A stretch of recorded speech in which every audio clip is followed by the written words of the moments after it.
What's the date today? October 12th, 2018. 18. Yeah.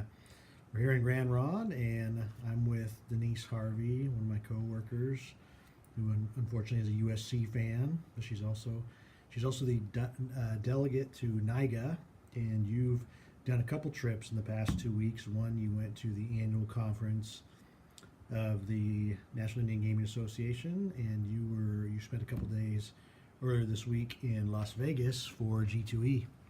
Yeah, so a couple weeks ago we had our mid-year NIGA conference, passed a couple resolutions there, one on opposing the BIA reorganization. A couple other things that came up was Senator Ben Nighthorse Campbell came and talked to us about the Memorial Police Museum that's being built in Washington, D.C., and talked about them having a Native American tribal police part of that, and was asking the tribes and NIGA to support that, and to so that the fallen tribal police officers could be remembered in that museum. It's pretty big ordeal, so it should be a pretty nice museum, and once it gets completed, but I wanted to be sure that Native Americans were not forgotten. Wes Studi also came and talked to us because he's doing a movie on the Dakota pipeline. And Wes Studi, famous actor. What's a movie he's been in? You're going to make me think of it now. Dances with Wolves. Last of the Mohicans. Yeah, and then the most recent, The Hostels, I think he was in that. Oh, was he in that? Okay. Yeah. So, good guy, and he brought a couple people that were working with him, and they're just we're looking for support and input on the Dakota pipeline documentary that they're doing right now. So it was eventful. It's nice to, I'm the first Oregon tribal leader to ever be appointed to the NIGA board of directors. Is it everything you've dreamed of so far? I don't know if it's everything I don't know what I Well, didn't from what really you've have told a me, dream. you ran into Steph Curry this week, right? I did, but that had nothing to do with being on Okay. NIGA. It just happened to be in the right place at the right time. But I always see Dr. J at the annual NIGA conference. Does he still show up to that? Julius Erving? It's usually the other guy. I'm trying to think of his name. There's always somebody from a basketball team at one. Kareem Abdul-Jabbar? He was at one of them. Bill Walton, yeah. Bill Walton's been there. For some reason, Ernie Stevens has a following of basketball stars. He's tall himself. What is he, like 6'5"? Yeah, I think he's about 6'5". So where was the NIGA conference held? It was at Pechanga. Pechanga. Okay. And Pechanga just opened up, I think, their fourth phase of their casino operations, and I think they have over 1,000 rooms now. So if I'm someone who that's the first time I've ever heard the word Pechanga, where would that be? And that would be in Temecula, California, between San Diego and Orange County. Okay. So very nice resort. They just did a $40 million pool and a $40 million pool? Well, their whole revamp was a pool and spa and solid hotels gold pool or something. And relaxation garden, and it's pretty nice. They've done very well. I lived down there, and when they just used to have a mobile home. It used to be their tribal mobile casino. home. Yeah, it was literally a mobile home. They had two of them, and they put them together, and then they put a bunch of machines in there, and then they went to the tent, which many of us have seen over the years at different tribal operations, and now they have over 1,000 rooms and convention center and theater and this amazing pool and golf course, and we're doing very, very well. That's good.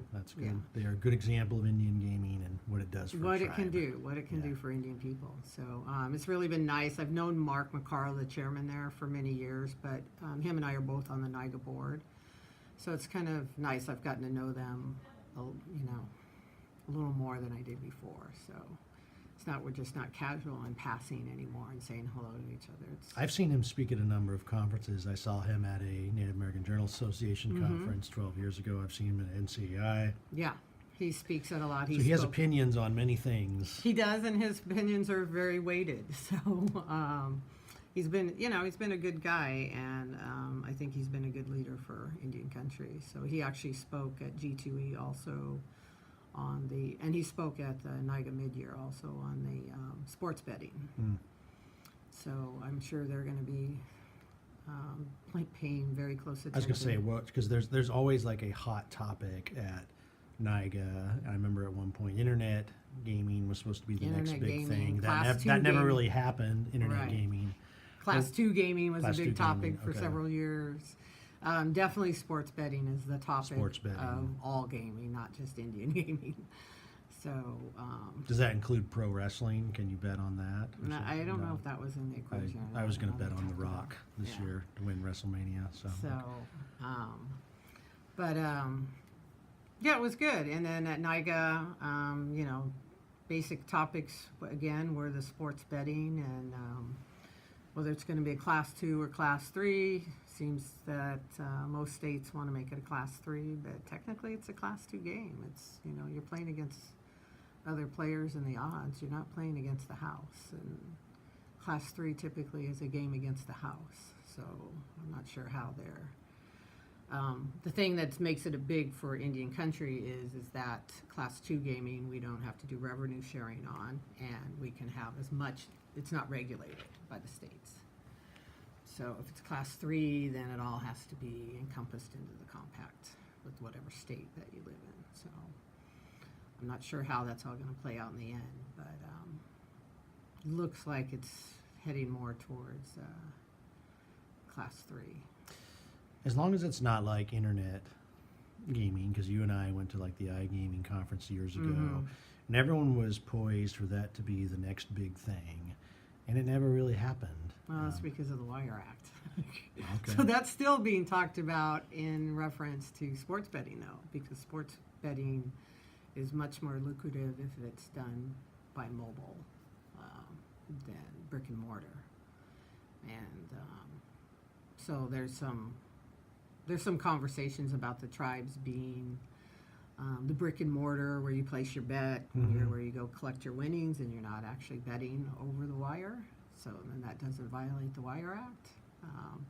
That was talked about several years ago with the poker, online poker, when they shut it down, that potentially the tribes could have been those brick and mortars where you went in and placed your bet and picked up your winnings. But nobody's ever been able to organize that for that to come forward. So You really enjoy NIGA, huh? Because you follow this industry. You always have. Well, I have, and you have to continue to follow because it changes rapidly. I mean, it's even when I was there this time. I mean, the games there, there's all these opportunities to where there's no money exchange at the table, and everything's done by an app and creating accounts. And I kind of, I'm not a big gambler, but it kind of felt like when you apply those applications that you're taking some of that interaction out of the game, and maybe some of the drive to play too. If everybody's just doing it by mobile and there's no cash exchange or chips, you don't have to. So it's an industry that you have to stay on top of, because if you miss a few years and then everything's changed. So. And so, how was the G2E conference? That's usually like the big cutting edge conference, right? Where you see all the new machines. Yeah, and they actually. And that's where you saw Steph Curry and. Well, I saw him at the game that I was invited to, at the restaurant, not the game. Well, I did see him at the game too, but. I thought you said he came up behind you and At a asked you to restaurant. move. Okay. At a okay. restaurant, yeah. I was standing in his way, and I didn't recognize that it was him until he walked away, and then I realized who had just come up and tapped me on the shoulder, and I just got out of his way. So you had a brush with greatness this past week. I was excited because it's my grandson's favorite sports player, so I was kind of disappointed that I didn't take the time to pay attention to who was saying "excuse me."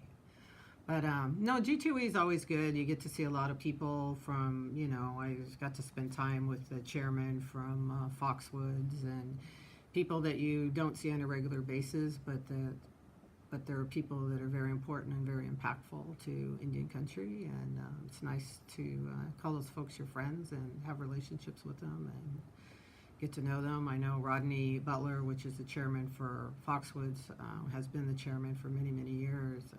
Is good friends with Sam McCracken from Nike from here. Mhm.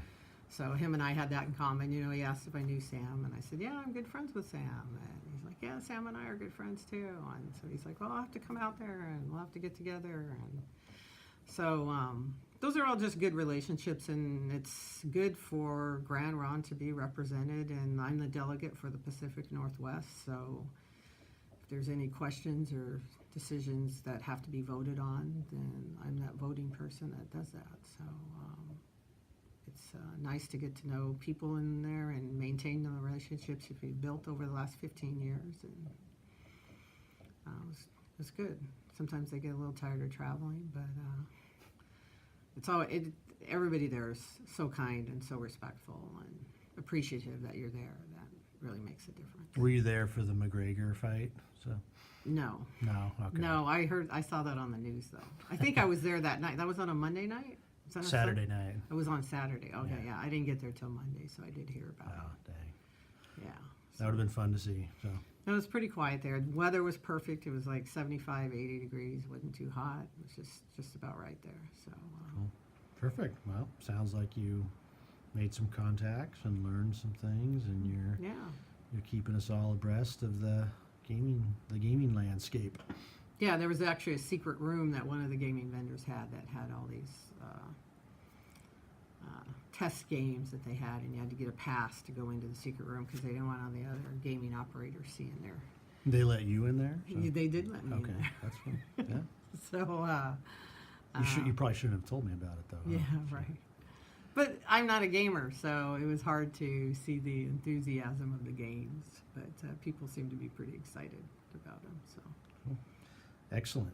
Well, thank you for doing this video and telling us about your trip, and we look forward to hearing from you again. okay, we'll keep you updated on sports betting. All right, awesome.